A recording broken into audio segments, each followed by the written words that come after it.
good. There we go. All right, let's go with the exact opposite. The task-oriented, guarded, self-contained person.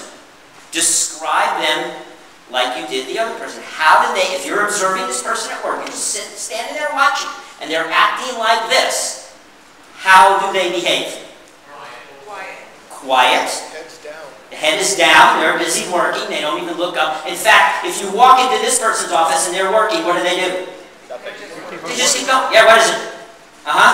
Fine. Building's on fire? Good. That's great. Just go handle it. I'm busy. Can't you see I'm doing stuff? They don't even look up. What else? Serious. They're very serious. Few words. Few words, short, choppy, to the point, results-oriented, get the job done. Way in the back. Very focused. I was waiting for that word. Yeah. Productive. Very productive. They tend to operate at, what do we call it? Arm's length. Their bubble is pretty big. You don't get in too close to these people. They're not huggy, feely, touchy, you know, that kind. It's like very formal handshake, kind of out like this, even extended arm to keep you back a little bit. So it shows up in the body language.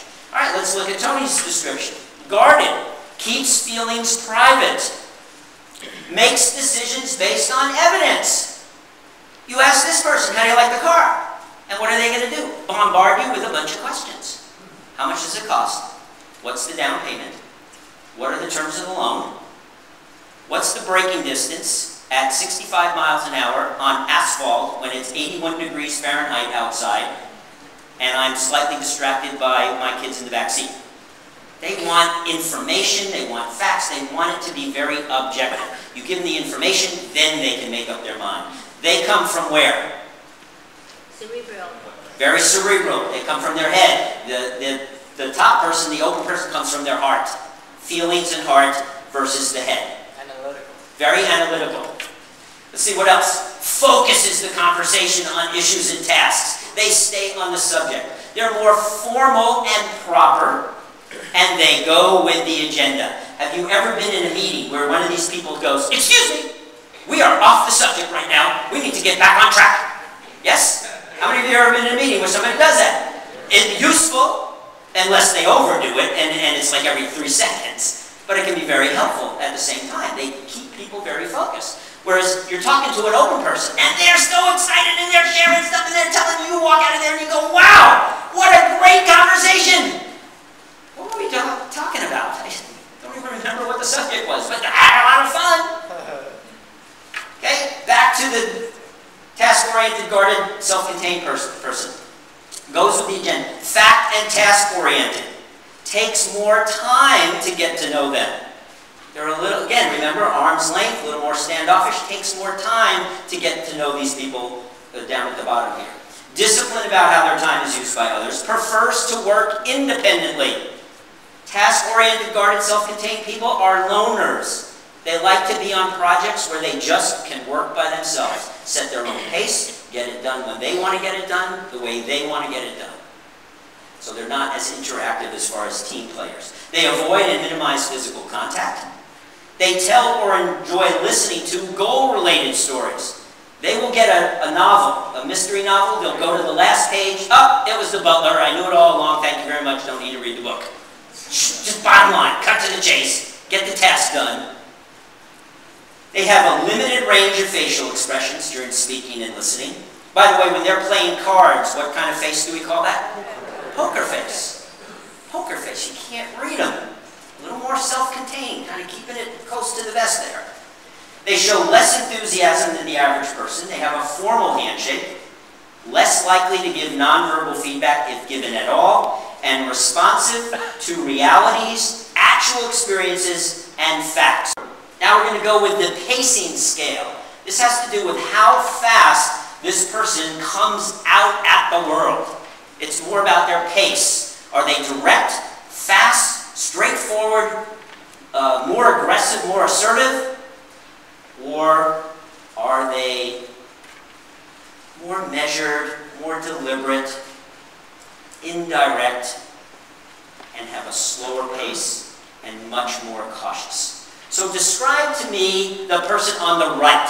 If you were observing a direct, fast-paced, less cautious, more assertive person, how are they behaving? Just shout out some words again. Remember, you're on the back taking some notes now. Type A.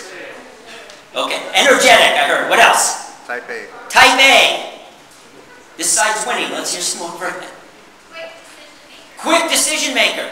In fact, they approach risk, change, and decision quickly and spontaneously. They make, what do we call these? Snap decisions. They would rather make a decision, be wrong, and correct than sit around and do nothing.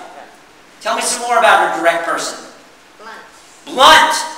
In your face. Straightforward. My way or the highway. Their way is the only way. Absolutely correct. All right, let me tell you some more from Tony. Approaches risk, decisions, change quickly and spontaneously. A frequent contributor to group conversations. You can't shut them up sometimes. They just go on, and they're sharing their 5 cents worth, not their 2 cents worth. They just keep going. By the way, do they have an opinion about things? Oh, yes. And they wouldn't consider it an opinion. This is how it is. Fact. It's a fact. Frequently uses gestures and voice intonation to emphasize a point. Kind of like I'm doing now. So their voice is all up and down, back and forth, a lot of inflection. Makes emphatic statements. This is so. I am absolutely sure this is the way to do it. I am not lost. Any guys relate to this? Yeah. Don't worry about the map. I am not lost. I know what I'm doing. And of course, you're lost and you don't have the slightest idea. Okay? Emphasizes points through confident vocal intonation and assertive body language. They do a lot of finger pointing, finger waving. Questions tend to be rhetorical, to emphasize points, or to challenge information. I am doing a great job, aren't I? This is a fantastic presentation, isn't it? Amen, Brett. Okay, good. They express their opinion readily. They are less patient, more competitive and confronting, more likely to argue when not in agreement. They can be intense, assertive. Initial eye contact is sustained. They will look right through you to the back of your head. So sometimes, you almost have to turn away because it's so powerful. More likely to introduce themselves to others. They have a firm handshake, and they tend to bend or break the rules and policies. All right, let's talk about the indirect, more cautious, deliberate person. Describe that person to me. Timid. Do it once, do it right. Timid. Do it once, do it right. Do it once, do it right. Slow and steady wins the race. Non-confrontational. Non-confrontational. Holds back. Reserves the expression of their opinion. Doesn't mean they're stupid. Doesn't mean they don't have something to say. But in a meeting, you may actually have to call on them to draw them out a little bit. They're more patient and cooperative. They're more diplomatic. When not in agreement and it's not a really big deal, they will give in. They acquiesce. They accommodate. They're understated, reserved. Eye contact is intermittent. So they look at you, they look away, they look at you. It's not that steady gaze like a D would do. At social gatherings, more likely to wait for others to introduce themselves. So sometimes you can just watch. Person sitting in a chair, waiting, somebody walks over to them. That's the high D walking over to the I person, the direct person walking over to the indirect. Indirect will just sit there and wait and see who shows up. They have a gentle handshake, and they tend to follow the established rules and policies. Okay, pretty clear on the DI? All right.